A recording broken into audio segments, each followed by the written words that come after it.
Buenas noches. Vamos a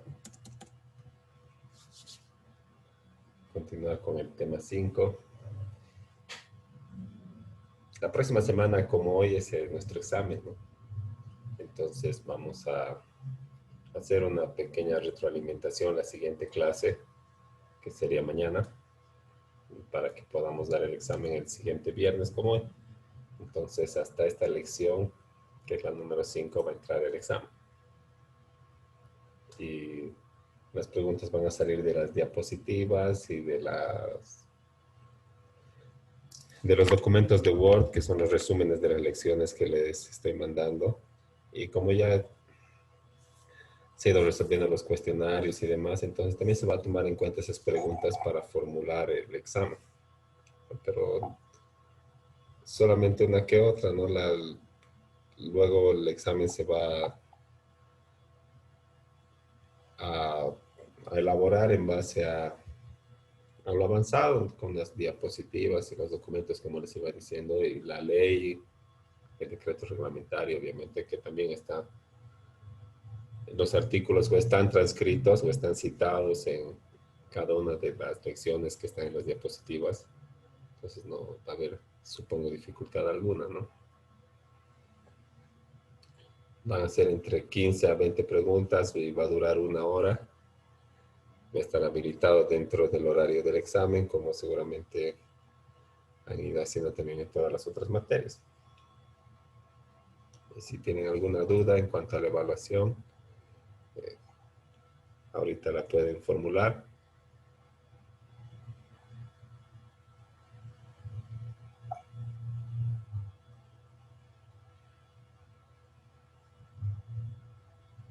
Y si no, bueno, vamos a continuar y tampoco se olviden poner su nombre en la parte del chat para tomar en cuenta como la asistencia.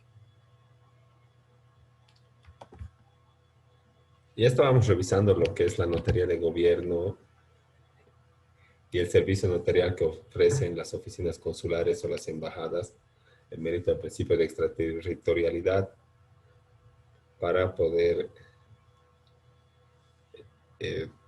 ejercer algunas funciones, emitir poderes y otras escrituras públicas con las limitaciones que establece la ley del notariado plurinacional y otros aspectos o características que íbamos viendo, que más que afirmar la pertenencia a la estructura notarial, lo único que hacen es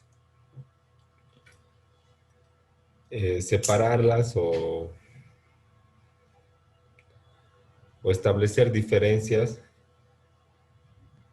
que hacen deducir que tal vez tendría que haber una norma especial que regule la prestación del servicio notarial en las notarias de gobierno y en las oficinas consulares, y también los criterios para las elecciones de los funcionarios que van a cumplir el servicio notarial en estas oficinas, que difieren del notariado plurinacional, como hemos visto, que si bien, de acuerdo al artículo 4, pertenecen a la estructura notarial, pues no se atienen a la organización administrativa, a la responsabilidad disciplinaria, ni a la estructura misma que hace al notariado plurinacional, por lo que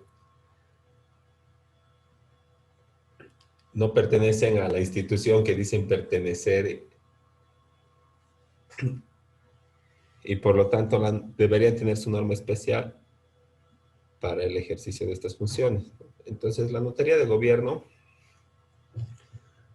realiza escrituras públicas siempre y cuando una de las partes intervinientes o interesadas sea el Estado en cualquiera de sus manifestaciones. O sea, podemos decir que puede ser el Estado central,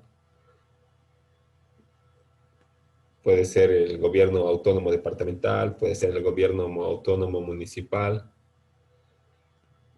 o cualquiera de las instituciones públicas que realice un negocio jurídico que sea necesario protocolizarlo en una notaría, y como el Estado es partícipe o parte interesada del otorgamiento de la escritura pública, entonces tienen que recurrir necesariamente a una notaría de gobierno. Y es en este caso en el que van a elaborar la escritura pública en la oficina de la notaría de gobierno. No puedo ir a realizar una escritura pública en el que ambas partes sean particulares y querer ir a la notaría de gobierno porque me van a rechazar el otorgamiento. Eso corresponde a las notarías de fe pública que están establecidas dentro de todo el territorio nacional.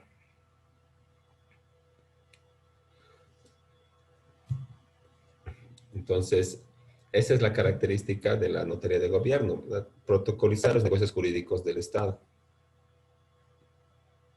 El Estado tal vez vende bienes. Y bueno, algunos podrían decir, pero si los bienes del Estado son inembargables, imprescriptibles, inalienables, ¿no? Intransferibles y otra serie de garantías que se le pone para que permanezcan bajo el dominio del Estado y para que, y bueno, en mérito a criterios de estratégicos o de patrimonio cultural o de otras razones, ¿no? Así de peso. Pero existen otros bienes del Estado que no conllevan este carácter, ¿verdad? Por ejemplo,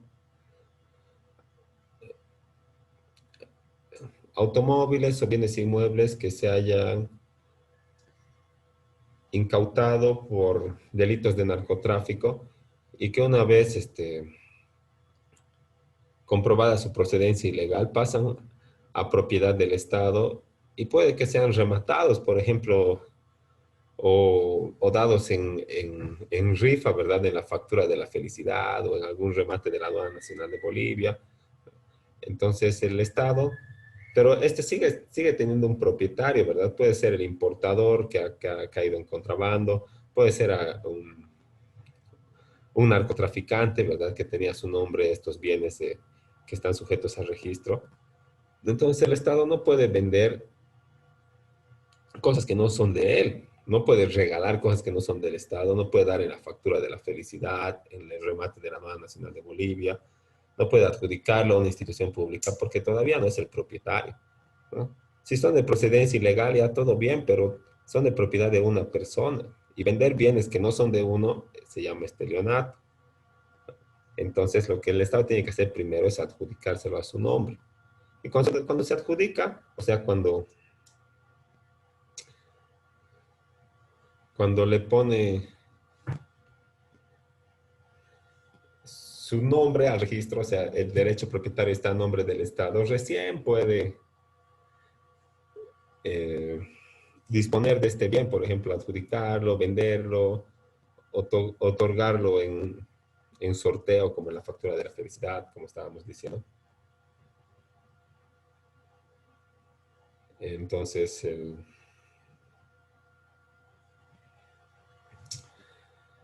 estos bienes no revisten este carácter pues de inalienable, intransferible, ¿verdad? Porque no son estratégicos. Y tal vez le estén sobrando al Estado porque todas las instituciones públicas ya tienen su inmueble donde funcionan o tienen suficientes automóviles, ¿verdad? Entonces, ¿qué vamos a hacer? Vamos a otorgarlo en venta mediante un remate o en regalo, en donación, mediante un incentivo tributario como es la factura de la felicidad, por ejemplo. Y para eso tiene que estar a nombre del Estado. Y ese contrato que va a suscribir el Estado con una persona particular tiene que ir a ser protocolizado en la notaría de gobierno, porque es un negocio jurídico en el que participa el Estado. Pero no reviste otra calidad el documento o la notaría, perdón, o la escritura pública que se emite en la notaría de gobierno con relación a la que se emite en cualquier otra notaría de fe pública. Ambas son escrituras públicas. No tiene más valor porque haya sido emitido en la notaría de gobierno. emiten documentos de la misma calidad.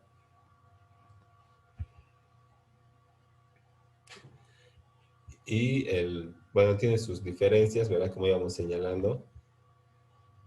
El notario de gobierno es un servidor público, no ejerce de manera privada el servicio notarial, lo que hace presumir o deducir que recibe un sueldo por parte del Estado, ¿verdad?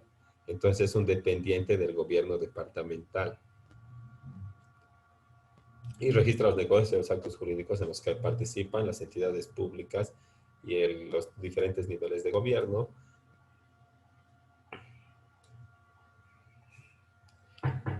Y no están alcanzados por el control y la fiscalización de la DIRNOPLU ni tampoco por los procesos disciplinarios de esta institución. Y si bien pasan por algún criterio de selección, como señala la 483, al final todo es político porque el notario de gobierno es designado directamente por el gobernador o la gobernadora departamental. Entonces, suficiente es llenar los requisitos y bueno, tener la muñeca suficiente, como se dice, para ser designado por el gobernador departamental. ¿No? No existe una comisión calificadora, ni una... eh, ni interviene la institución especializada pues, de la DIRNOPLU en estos criterios, digamos, de la formulación de las pruebas o de la valoración de los méritos. Entonces, se puede tener un poco más de influencia desde la parte política, ¿no? que desde la parte técnica. Entonces, ese es un punto, digamos, que va en contra de la notaría de gobierno, por lo menos de la designación del titular de la notaría de gobierno. Y la fianza también es diferente, o la fianza y el seguro es diferente a los que constituye cualquier otro notario de fe pública, porque este no se rige por lo establecido en la ley 483 y su reglamento, sino por lo que establezca la Asamblea Legislativa Departamental.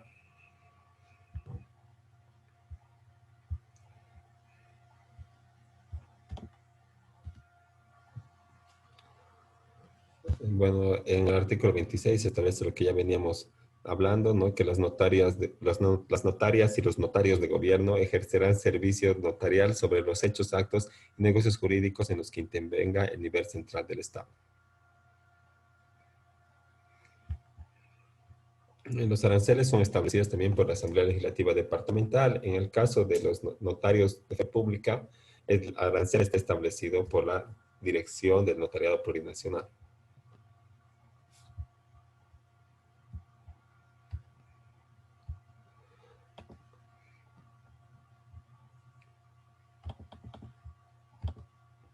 En cuanto a la responsabilidad, son responsables disciplinariamente en el ejercicio de su servicio cuando incurran en faltas disciplinarias previstas por la presente ley. Pero eso es para los notarios de fe pública, que no son notarios de gobierno, ni funcionarios que ejercen el servicio notarial en las oficinas consulares. Y esa excepción la plantea el artículo 27, que señala que las notarias y los notarios de gobierno están sometidos al régimen de responsabilidad por la función pública. Así que esta parte, este procedimiento especial disciplinario que establece la ley 483, no se aplica a los notarios de gobierno, ni a los funcionarios consulares o embajadores que ejercen la función notarial. Entonces, por eso necesitan su ley especial. Si no es nacional, por lo menos una ley departamental que regule de manera especial la actividad del notario de gobierno y que establezca el régimen disciplinario la responsabilidad frente a los terceros y frente al Estado como partes intervinientes y otras que son particulares del ejercicio notarial de gobierno y que se desprenden ya del ejercicio de la función notarial que ejercen los notarios de fe pública, que no son notarios de gobierno.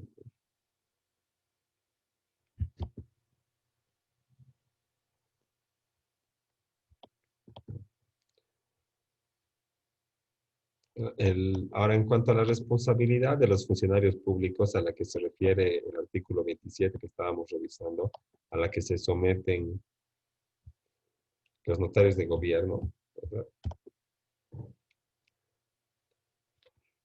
Existen cuatro tipos de responsabilidades: la disciplinaria, la administrativa, la civil y la penal.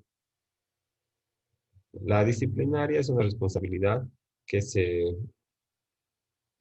que surge por una acción o una omisión que entorpezca el normal funcionamiento de una entidad.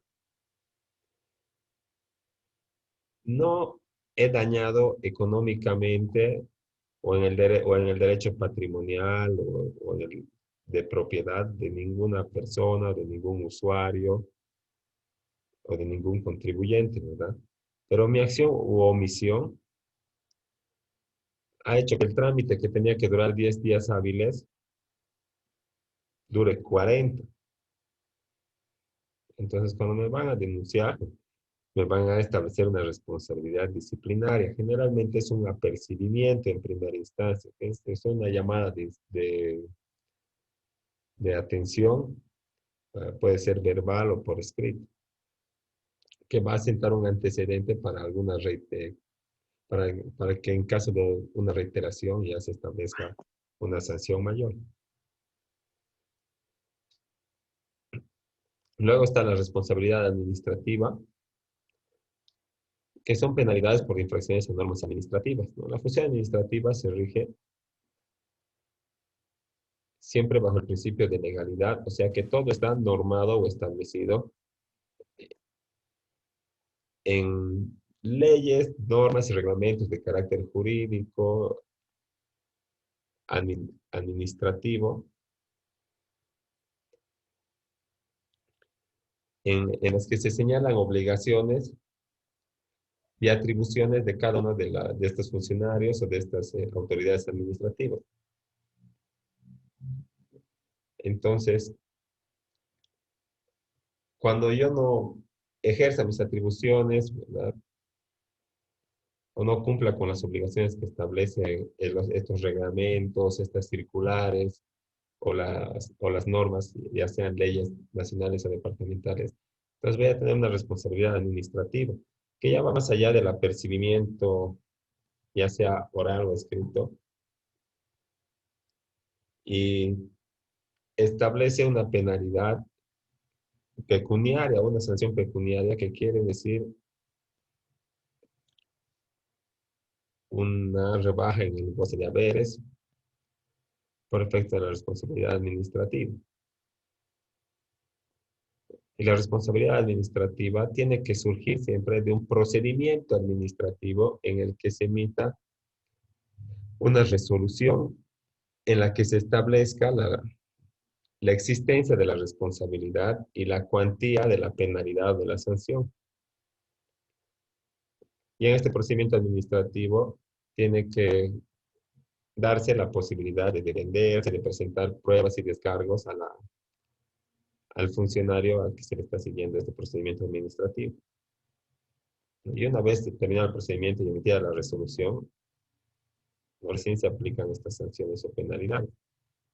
Y por eso a los funcionarios que les denuncian, ¿verdad? Siguen en sus funciones mientras no existe esta resolución. E incluso cuando existe la resolución administrativa, existen también recursos, al igual que en el derecho, como la apelación y la casación, ¿verdad? Pero en la vía administrativa se llaman recurso de alzada, recurso jerárquico, a los que se puede recurrir cuando uno no está de acuerdo con una resolución administrativa. Por ejemplo, una solicitud de prescripción de impuestos. Me niegan y ¿qué hago? Voy a pagar nomás porque ya no hay nada que hacer. Eso es mentira, ¿verdad?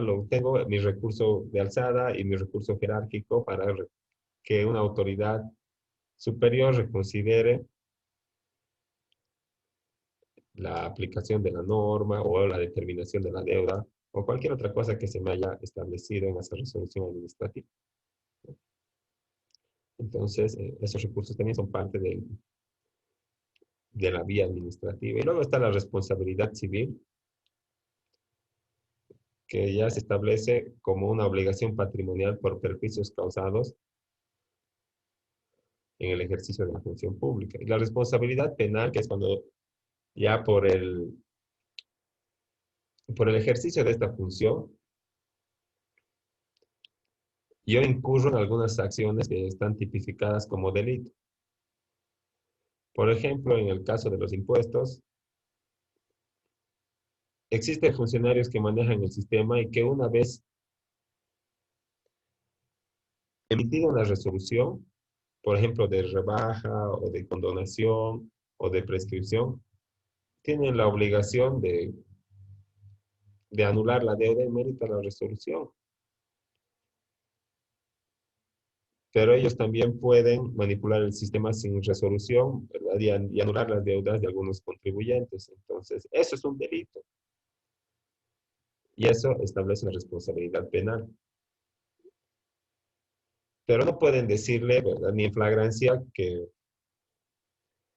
él ya es un delincuente. ¿Qué tiene que pasar? Primero un procedimiento. Entonces, primero en un procedimiento administrativo tiene que encontrarle culpable de una infracción, de una falta grave o gravísima, y derivar los antecedentes al Ministerio Público para que se encargue del procedimiento penal y se le establezca la responsabilidad penal por la comisión del delito. Y son esas cuatro formas o clases de responsabilidades a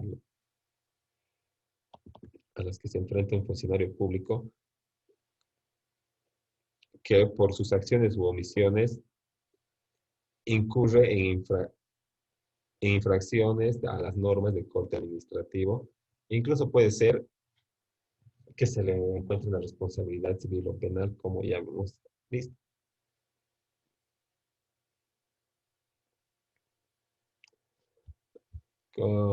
En las observaciones que, bueno, ya las habíamos mencionado, el artículo 4 de la ley 483 señala que el notariado está integrado por las notarías de fe pública de fe pública y de gobierno. Pero los notarios de gobierno no forman parte de la carrera notarial. Entonces, ¿cómo pueden pertenecer al notariado plurinacional o integrar esta institución de la que no forman parte? Porque ellos se tienen a la carrera administrativa o a las normas que regulan la función pública de los demás funcionarios públicos, ¿verdad? Y no a la carrera notarial ni a la mayoría de las prescripciones de la ley 483. Y también está el aspecto político en la designación de los notarios de gobierno y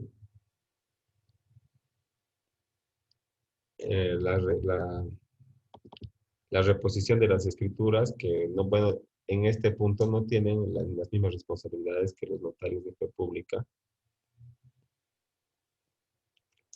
no, pero sí deberían, porque el notario de gobierno está a cargo del archivo de la notaría de gobierno mientras dure en el ejercicio de la función, ¿no? Pero en cuanto a la reposición de las escrituras, tampoco se atienen a los mismos criterios que los notarios de fe pública, que no son notarios de gobierno. Entonces, si bien están nombrados dentro de la ley 483, en el ejercicio práctico de la función, la notaría de gobierno y la notaría de fe pública tienen sus características particulares y merecería de verdad estar regulado por una ley especial el servicio notarial a nivel de las notarías de gobierno. Y luego está el servicio notarial que se presta en las oficinas consulares o en las embajadas, que esta sí tiene su ley especial, que es la ley del Ministerio de Relaciones Exteriores, que norma todas las atribuciones de los funcionarios que están a cargo de los consulados y de las embajadas. Y consulado, ¿no?, es la representación de la administración pública de un país en otro país distinto y que colabora con sus propios nacionales en algunas funciones como establecer y renovar documentos oficiales y emitir partidas de nacimiento, de fusión, matrimonios, entre otros. Entonces, en el consulado, en mérito al principio de extraterritorialidad, el ciudadano de un país puede recurrir para que se le colabore, por ejemplo, con una renovación o una elaboración de un documento oficial. Y es ahí donde recaen las funciones notariales que se ejercen en esta oficina consular. Pero no solamente hace las de notario de fe pública, también hace las de oficial de registro civil, porque emite partidas de nacimiento, de defunción y de matrimonio, entre otros, de los ciudadanos que, nacionales que estén residiendo en el país donde esté establecido el consulado. Entonces, tiene varias funciones y debería tener algunos criterios de selección que tengan que ver con esto del ejercicio de las funciones notariales y de prestar o de emitir partidas de defunción, de matrimonio, o sea, hacer las de oficial de registro civil. Y si vemos acá en nuestro medio, dentro del territorio nacional, tanto los notarios como el oficial de registro civil tienen que ser abogados con cierto tiempo de experiencia. En el caso de las notarías, mínimo 6 años. Y si el oficial consular o el funcionario consular o de las embajadas va a cumplir las funciones de notario de fe pública y además las funciones de oficial de registro civil,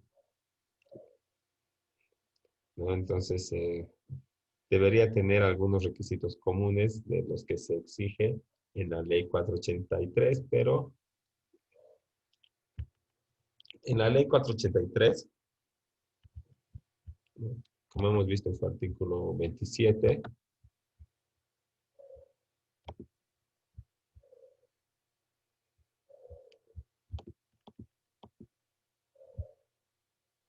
señala que, vamos a ver ahorita,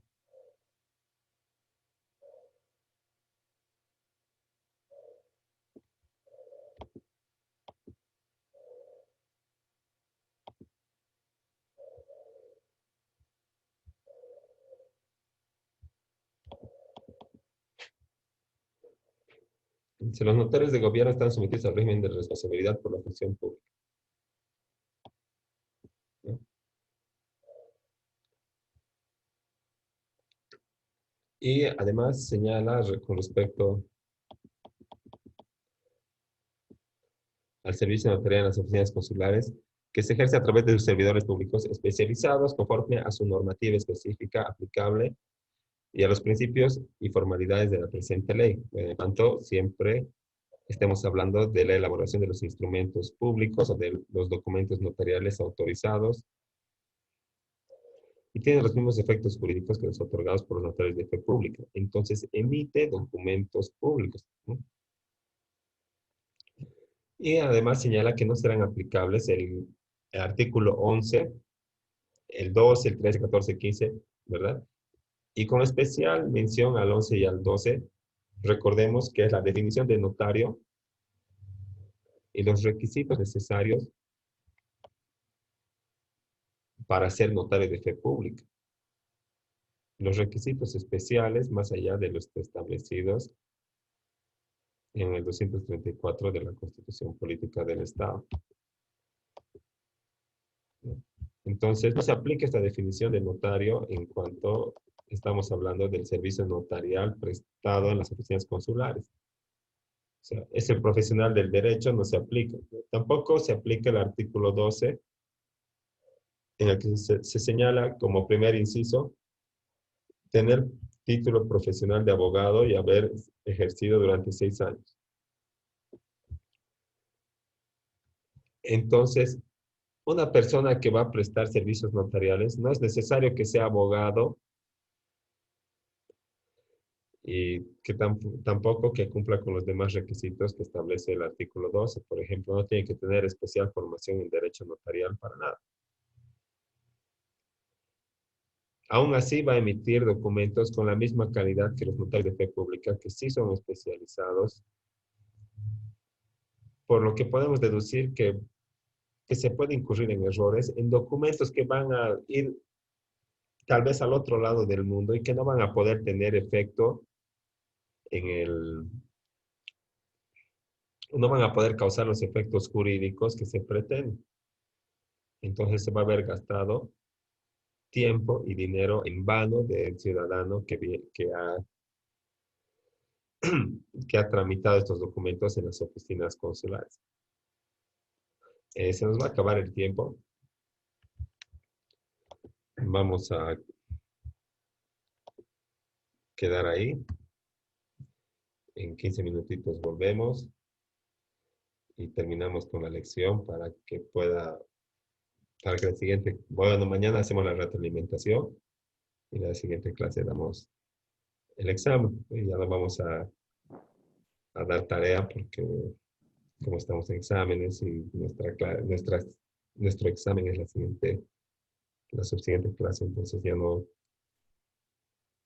tenemos tiempo para revisar la tarea, ¿no? Sino para el segundo parcial ya va a ser. Si tienen alguna duda hasta aquí. Gracias, doctor. Gracias, doctor. Entonces, en 15 minutitos volvemos y retomamos la clase. Está bien, doctor.